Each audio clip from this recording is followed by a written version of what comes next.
নমস্কার বন্ধুরা, স্বপ্নাজ রেডিতে সবাইকে অনেক ওয়েলকাম। চলে আসছে নতুন আরেকটা রেসিপি নিয়ে। তো বন্ধুরা, সবুজ ফুলকপি বা ব্রোকলি তোমরা এইভাবে অবশ্যই একবার ট্রাই করে দেখো, অসাধারণ খেতে হয়। প্রথমে দেখতে পাচ্ছ ব্রোকলিগুলো বেশ সরু সরু করে আমি কেটে নিয়েছি। বেশ ছোট করে কেটেছি যাতে সহজে গলে যায়।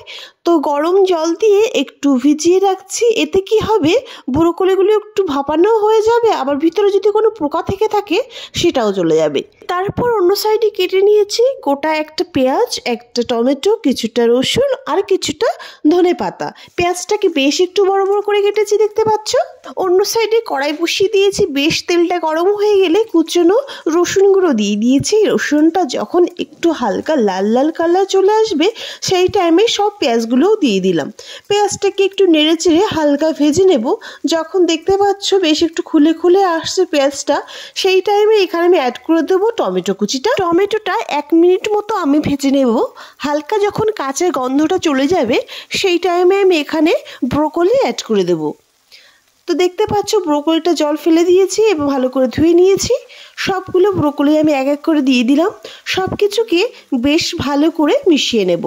নেড়ে চেড়ে বেশ ভালো করে মিশিয়ে নেওয়ার পর এখানে পরিমাণ মতো লবণ আর হলুদটা অ্যাড করব। লবণ হলুদ দেওয়ার পর আরেকবার বেশ ভালো করে মিশিয়ে নেব। তারপর একটা ঢাকনিতে ঢেকে দেব। 2 থেকে 3 বার ঢাকনি তুলে নেড়ে চেড়ে ব্রোকলিটাকে বেশ ভালো করে আমি সিদ্ধ করে নিয়েছি। দেখতে পাচ্ছ, থেকে 3 মিনিট টাইম আমার লেগেছে। তো ব্রোকলিটা পুরোপুরি সিদ্ধ হয়ে গেছে।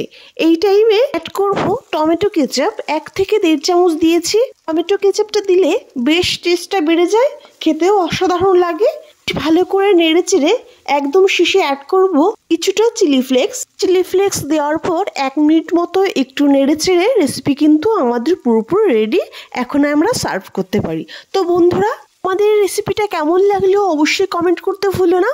আর ভালো লাগলে প্লিজ একটা সাবস্ক্রাইব করে দিও আর আমার পাশে থেকো। তো বন্ধুরা, আজকের ভিডিওটা এই পর্যন্তই। ভালো থেকো সবাই, সুস্থ থেকো। আর কেমন ভিডিও তোমরা দেখতে চাও আমার কাছে অবশ্যই কমেন্ট করে জানিও। আজকের ভিডিওটা এই পর্যন্তই। সবাইকে অনেক ধন্যবাদ।